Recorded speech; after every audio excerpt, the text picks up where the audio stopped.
Chers amis, Shalom Vracha Erev Tov, Chodesh Tov, Bezrat Hashem, en ce lundi soir 13 du mois de novembre et Rosh Chodesh du mois de Kislev ce soir, un jour.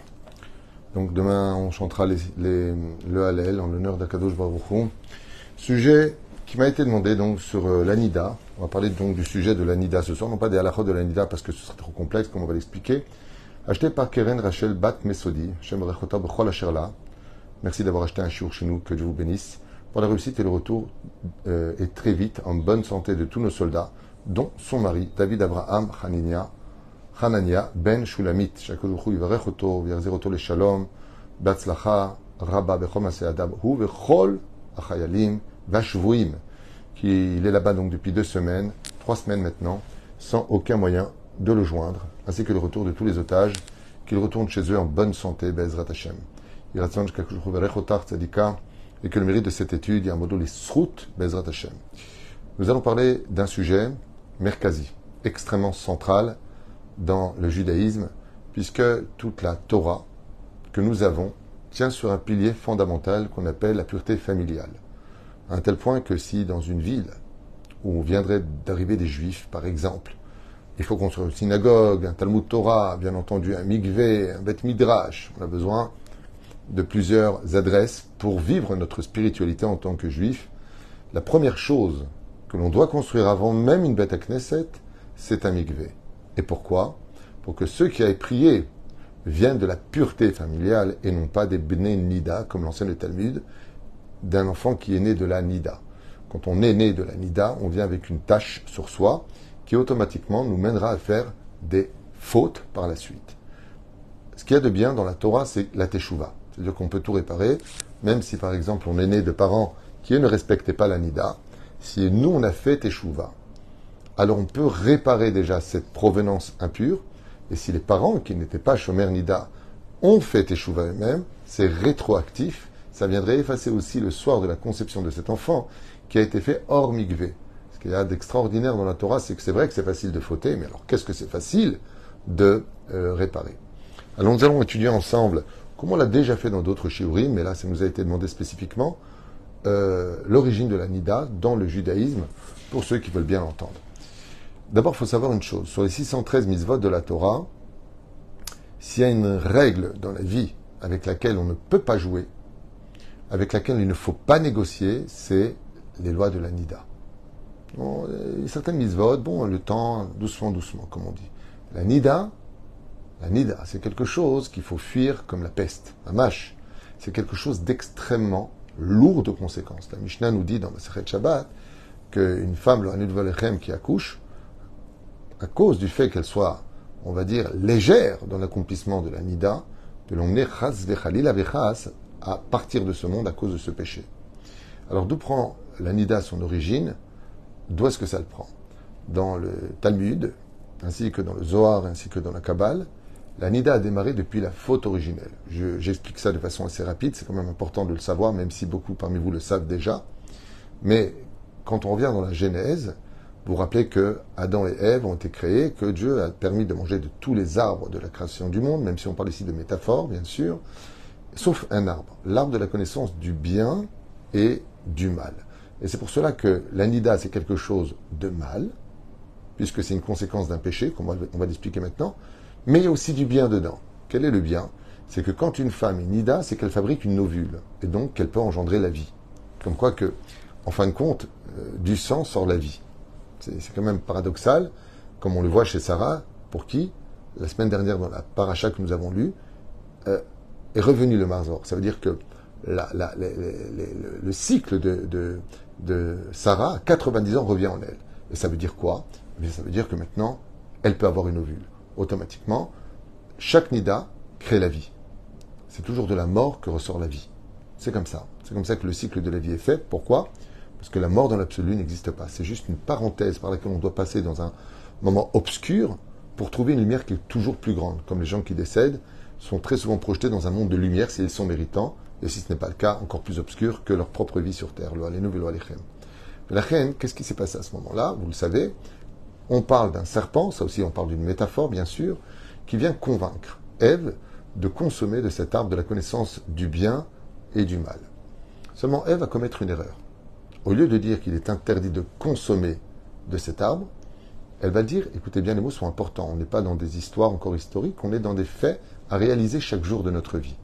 La Torah nous éclaire sur où poser nos pieds chaque jour de notre vie. Au lieu de dire de ne pas consommer, elle dit de ne pas toucher l'arbre. Qu'est-ce que fait le serpent? À ce moment-là, il va pousser Ève contre l'arbre. Ève va toucher l'arbre. Et le serpent lui dit, tu vois bien que maintenant que tu l'as touché, tu n'es pas morte. Donc, Dieu vous a menti. Ève se rend compte que, c'est vrai, elle touche l'arbre et elle n'est pas morte. Mais Dieu n'a jamais dit de ne pas le toucher. Il a dit de ne pas le manger. C'est tout le problème de ceux qui inventent des choses et qui y croient. D'ailleurs, c'est ce qui se passe aujourd'hui dans l'actualité, de façon assez claire. Les gens inventent des choses et ils y croient en plus. C'est ça le problème. Eh bien, cette faute-là a été commise avant même la première faute originelle. Ça veut dire que Ève aurait dû dire non, dommage, j'ai pas voulu dire qu'on n'a pas le droit de toucher pour le consommer. De là, on comprend que le début de la Nida a commencé. Ne me touche pas dès que je suis Nida. Et sur ce, il faut le savoir. Qui est Nida dans ce monde? Toute femme pour tout homme indigne de Nida. C'est-à-dire que si je vais faire un shidour, une rencontre pour me marier avec une femme, cette femme, même si elle n'est pas dans sa période, est automatiquement Nida pour moi. Ce qui fait que si je la touche, ou pire encore si je vais avec elle, je m'emprunte de cette Nida, je m'imprègne plutôt de cette Nida, et c'est ce qu'il y a de pire au monde. Parce que la Nida, dans ce cas-là, pénètre en moi, et mon âme se retrouve totalement impure. Donc, résultat, beaucoup plus facile d'accès à l'orgueil, la bêtise humaine, manque d'objectivité, et malheureusement, défaillance morale au niveau du judaïsme. C'est-à-dire, comme un jour quelqu'un a dit, je crois que c'était Rabbi Shimon Bar Yochai ou Rabbi Meir Balanes, où ils étaient ensemble dans une auberge, il a dit à propos du lait et de la viande que c'était un peu des bêtises, il n'y avait pas besoin d'attendre, je sais pas qui, pas quoi. Et même si c'est la date Rabbi Nutam qui dit que, selon la date Rabbi Nutam, après la viande, on peut se laver les dents et on pourrait manger du lait. Mais la halakha n'est pas comme Rabbi Nutam. Et la reine, faire attention à cela. Et qu'est-ce qu'il a dit, Rabbi Shimon Bar Yochai? Il a dit, cet homme-là n'est pas Shomer Nida. Il dit, comment tu le sais? Il dit, s'il ne fait pas attention entre le lait et la viande, tu peux être certain qu'il n'est pas Shomer Nida. Et qu'est-ce qu'il a voulu nous enseigner dans cette Gemara? Il a voulu nous dire que celui qui n'est pas intentionné, qui n'est pas vigilant dans les lois de la Nida, tu peux être certain qu'il va être dénigrant toutes les autres mitzvot ou qu'il va lui-même, d'une certaine façon, s'aveugler. Parce que la Nida a la force de nous aveugler de l'objectivité réelle de la Torah et de son judaïsme. C'est pour ça que c'est la pureté familiale. Elle est à la base de toutes les puretés, de toutes les autres mitzvot de la Torah. Tout le monde connaît très bien la naissance de Rabbi Ishmael ben Elisha, ce fameux grand Kohen Gadol qui n'a jamais fauté de sa vie. Comment le Talmud nous raconte comment sa mère a pu avoir un fils aussi pur que lui, aussi grand que lui. Rabbi Ishmael ben Elisha. Eh bien, quand elle est sortie du mikvé, elle a fait attention de ne rencontrer aucune image d'un animal impur, comme un chat, un chien ou un âne, peu importe. Mais la reine, elle a fait attention. Alors, elle a été capable d'engendrer un tel fils. Oufren nous raconte l'histoire de Rabbi Yehuda Anassi, qu'on appelle Rabbeinu Akadosh. Eh bien, une fois de plus, on voit que quand elle était enceinte, en ce moment elle était shomeret, mamash kilchata, et quand elle était enceinte, elle a passé 9 mois au Beth Midrash pour faire écouter à son embryon, qui est devenu un enfant, la voix de la Torah dans le Beth Midrash. Donc on voit que Bémet, la Shmirat Anida, le fait de ne pas se toucher avant le mariage, de ne pas s'embrasser, de ne pas se tenir main dans la main, et si ça a été fait, il faut faire tchouva là-dessus. Rien ne tient devant la tchouva, il n'y a pas besoin de tomber dans le désarroi. Au contraire, il faut se relever de ça, regretter et ne plus refaire. Et on voit que Baruch Hashem, eh bien, le fait de ne pas toucher aujourd'hui, c'est ce qu'on est en train de réparer. Ne me touche pas pour ne pas aller plus loin. On va même plus loin que ça encore, ne t'isole pas. Pourquoi? Parce que Ève s'est isolée avec le serpent, loin de son mari, pour parler avec lui dans cette péripétie de la faute originelle. Et qu'est-ce qui s'est passé par la suite? D'où vient la Nida? Adam et Ève ont été créés purs, ils n'ont pas été créés avec de l'impureté. Et la Nida, c'est de l'impureté. Le Talmud, dans 3 références différentes, va nous dire, je vais te dire où ça s'est passé. Quand Ève, bien entendu, encore une fois, pour ceux qui veulent comprendre la Torah, on ne parle pas ici de faits réels, cartésien comme on pourrait le voir d'une scène dans un film. On parle de choses qui sont irrationnelles, spirituelles et ésotériques.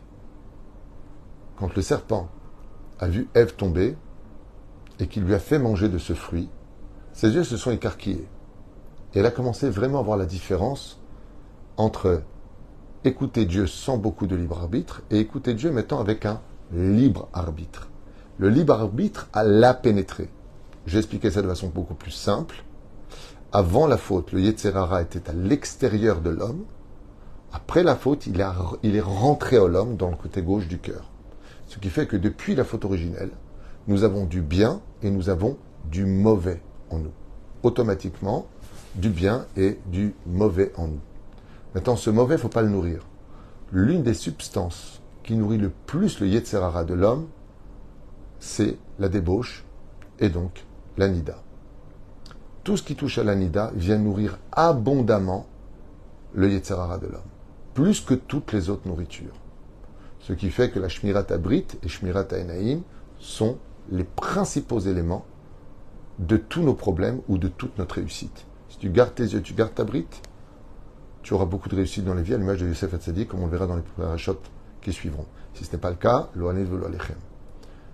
Eh bien, le Talmud nous dit, de façon imagée une fois de plus, que le serpent est parti avec Ève. Il est parti, il a couché avec elle. Et de quoi donc serait composée la semence de ce fameux serpent ésotérique dont on parle dans la paracha? Eh bien, sa semence était l'anida. Et il a déversé en elle son sang. Et le sang du serpent, c'est l'anida. De là est né l'esprit de Caïn, même si biologiquement il vient de Adam et Ève, spirituellement il vient de Caïn, comme l'explique le Talmud aussi dans Masechet Shabbat et autres références. Mais la reine, à partir de ce moment-là, les femmes, donc descendants des âmes de Ève, seront empreints de la semence du Nachash, de la semence de ce serpent. Et chaque fois, elle renouvellera son cycle. Pourquoi? Regardez comme c'est beau dans la Torah. C'est magnifique. C'est vraiment extraordinaire notre Torah. Je t'abbarre chez mon lad. C'est que Dieu il dit, si vous mangez de cet arbre, vous mourrez. D'accord? Vous mourrez. Ok. Et donc c'est quoi la nida? La nida, c'est la mort de l'ovule précédente qui n'a pas pu donner la vie. Et cet ovule meurt. Mais il y a aussi la résurrection des morts. Et Akadosh Baruch Hu refait vivre une nouvelle ovule, unique, qui n'a jamais existé, qui n'existera plus jamais après, à travers ce cycle de la vie. C'est incroyable. C'est-à-dire que ce qui s'est passé en réalité dans les mises en garde de Dieu sur le monde de la nida, faites attention, eh bien ça va provoquer que la femme, d'une certaine façon, eh bien va tuer la vie. C'est pour ça qu'une femme qui est en période de nida, c'est un moment de deuil. Et donc une personne qui est en deuil, on n'a pas le droit d'aller avec et on ne la touche pas.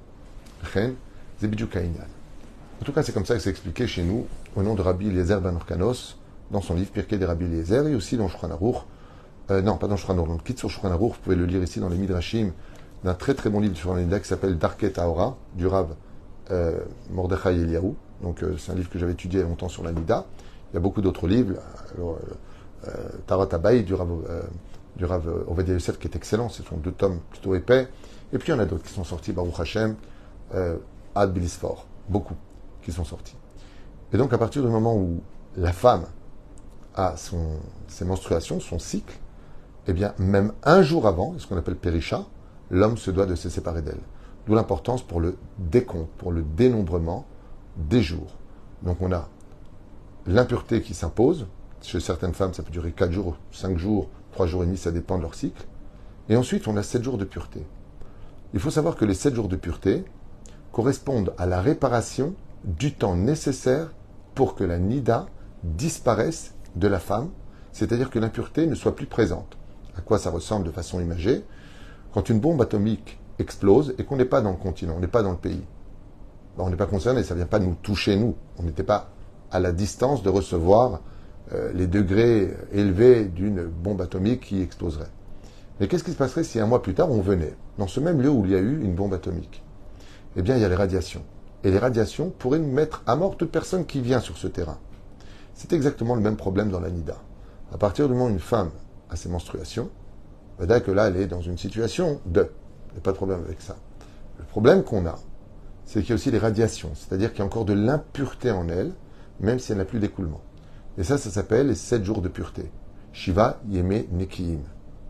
Et ces 7 jours de pureté correspondent aux 6 jours de la création pour lesquels on répare la faute originelle qu'on a malheureusement salie par la faute originelle.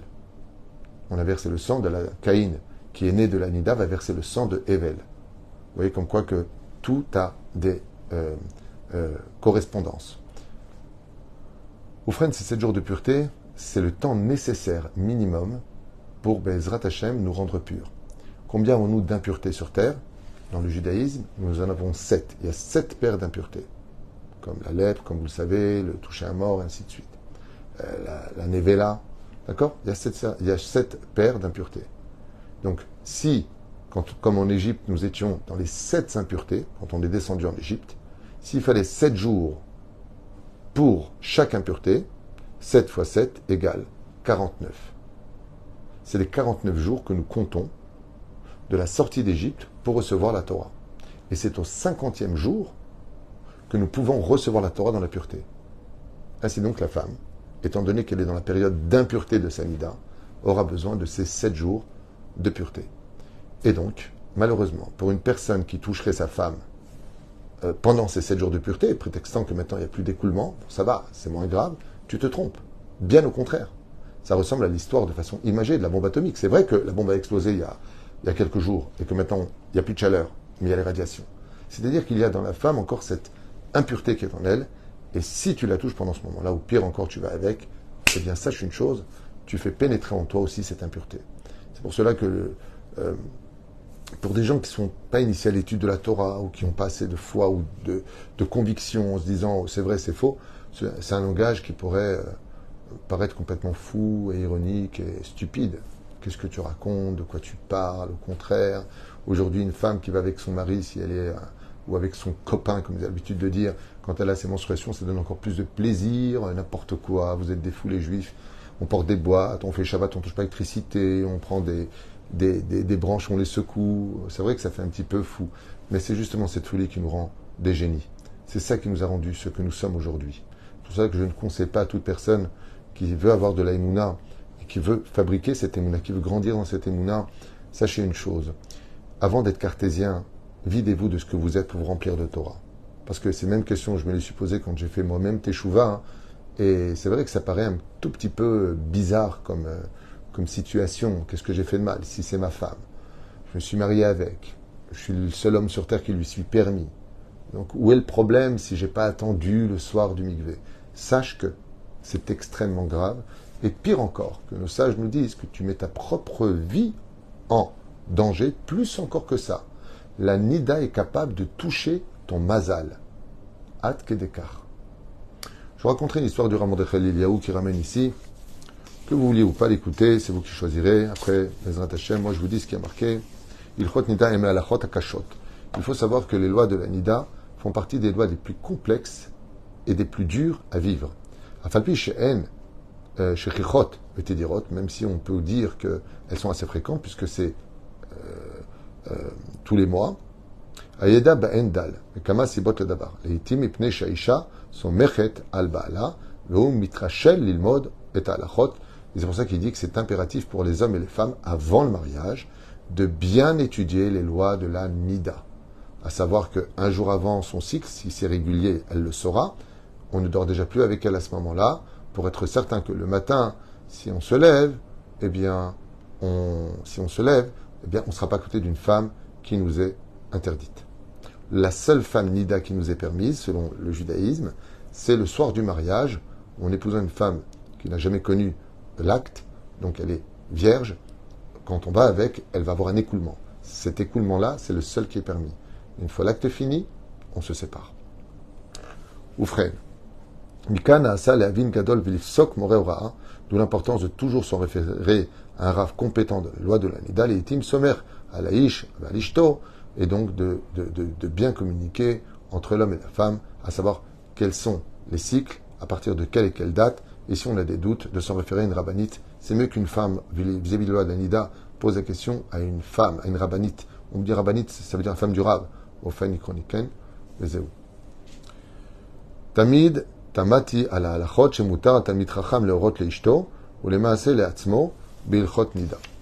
Ou frère, je vous racontais, c'est une histoire que je voulais vous raconter à propos de... Voilà, je suis. Rabbi Lazar ben Chisma, il dit comme ça, Kenin Pitre Nida, Henhem Goufé Alachot. Le principal, écoutez bien ce qu'explique la Mishnah, que les principales lois du judaïsme, les premières à enseigner dès qu'un homme est sur la voie du mariage et une femme sur la voie du mariage, ce sont les lois de la Nida. Et moi, je rajouterai avec leur permission que c'est bien d'apprendre aussi la technique et les lois de la Nida, mais c'est aussi bien de comprendre la psychologie du couple, qu'est-ce qu'un homme et qu'est-ce qu'une femme, comment ils fonctionnent, comment se parler, comment arriver à parler sans se vexer, ou pire encore, divorcer. Tana deve Eliaou. Maase betalmid echad, sheshina arbe vekara arbe. Donc il rapporte ici le Raman Eliaou, le Maase, une action qui s'est passée avec un grand Talmid Chacham qui étudiait tout le temps la Torah. Veshimesh Talmidei Chachamim arbe, et qui servait beaucoup de Rabbanim. Donc un homme qui était vraiment dans l'action de la Torah et des mitzvot. Met bechetzi yamav. Et pourtant, il est mort jeune. Vaïta ishto notelet tfilotav marzer bevet aknesiot bate midrashot. Et sa femme était une femme élogieuse et merveilleuse. Nous, écoutez bien ce qui est marqué. Amra lahem ketiv batorah ki hu chayecha berech yamecha. Comment se fait-il que mon mari, qui était un homme de Torah et un homme si pur, un homme si grand qui servait la Torah, est mort si jeune? Qu'a-t-il fait comme faute? Ve'alai sheshina arbe kara arbe. Il avait beaucoup de Torah en lui. Veshimesh talmidei chachamim arbe. Il a servi beaucoup de grands Torah. Ipnema met bechatzi yamav. Elle n'a pas voulu juger Dieu. Elle a simplement demandé aux sages, pourriez-vous me dire pourquoi est-ce que mon mari est mort? Quelle faute il aurait commise? Vous pourriez peut-être m'éclairer? Valo aya Adam marzera davar. C'était un homme qui rendait toutes choses. On peut rien le reprocher en deux mots.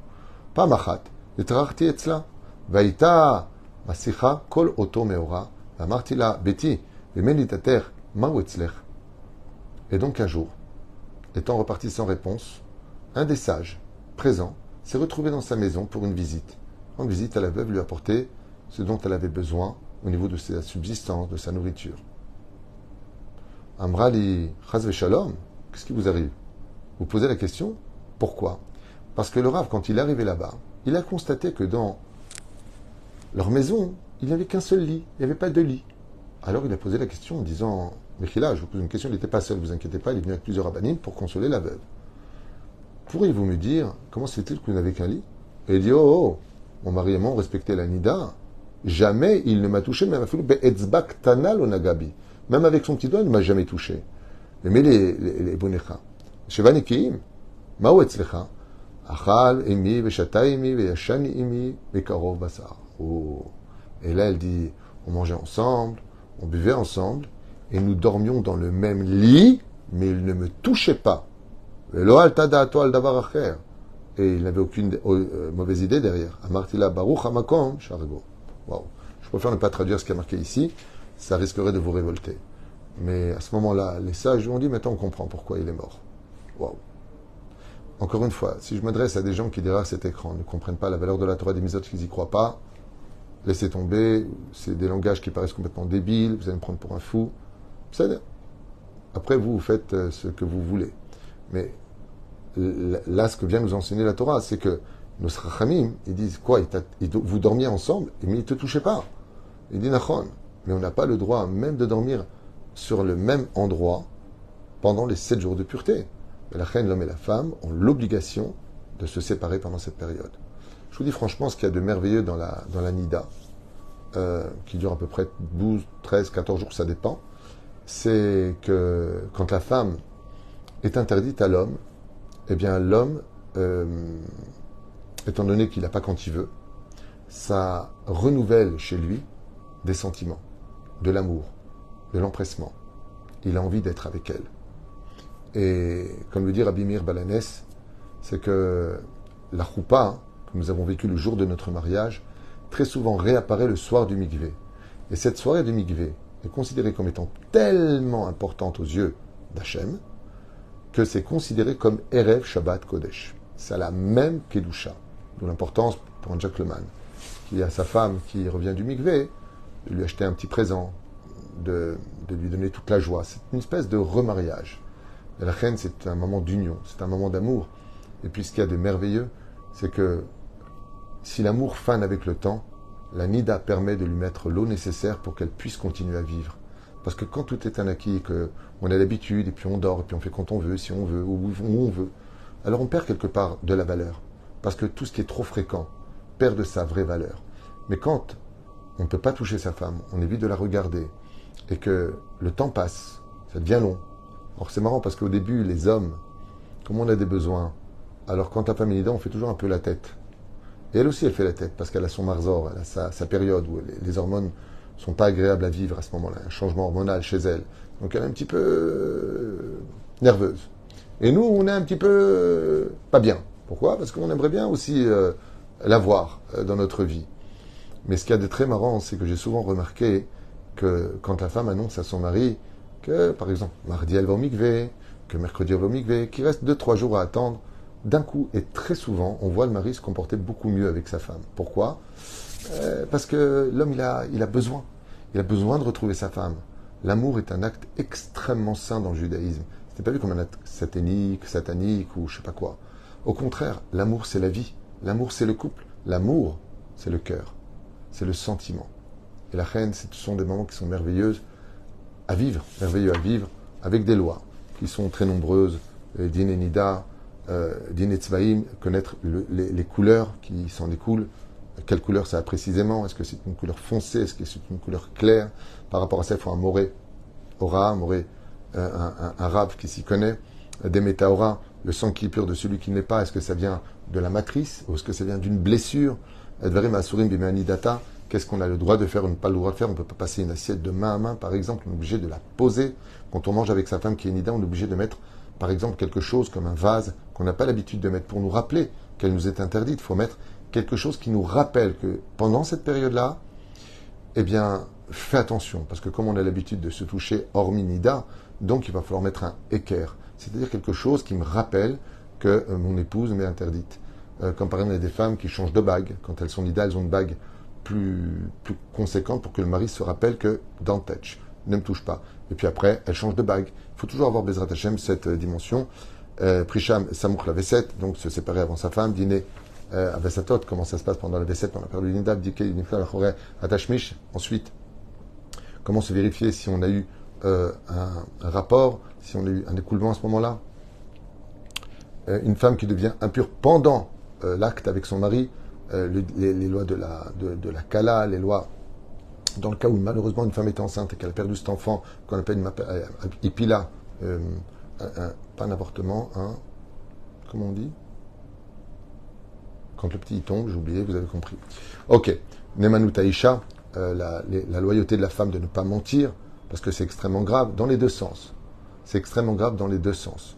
On m'a souvent raconté que des fois des femmes qui veulent punir leur mari ou qui sont fâchées contre leur mari vont utiliser le joker de la nida en disant non, je suis impur, alors qu'elles ne le sont pas. Elles ne vont pas aller au mikvé pour se débarrasser de lui en fin de compte. Elles vont rien faire de lui, qu'il souffre, qu'il ait des besoins ou pas des besoins, qu'il l'aime ou qu'il l'aime pas. Elles vont jouer avec ça. Et ça, c'est considéré comme étant fausse couche. Merci, Frédéric Simcha. Merci beaucoup. Fausse couche, ça ne me venait pas. Et elles vont se jouer de cela. Ça, c'est strictement interdit. Et en plus que ça encore. Non seulement une femme ne doit jamais dire à personne quand elle tombe le soir de son mikvé. Donc c'est là une question à poser, surtout avec un rave. Surtout si le rave connaît la famille. Pour ne pas qu'il sache quand est-ce exactement ils vont se retrouver, parce que ça fait partie des sujets impudiques. Eh bien, qu'elle dise, quand j'aurai le mikvé, si elle parle d'elle, ou quelqu'un qui a son mikvé. Est-ce que, pourquoi? Parce qu'on n'a pas le droit de dire que ce soir, ou dans 2 jours, ou dans 3 jours, je vais au mikvé. Okay? Surtout que l'esprit de l'homme dans cette génération est particulièrement fragile, et ça peut l'emmener à avoir de mauvaises pensées.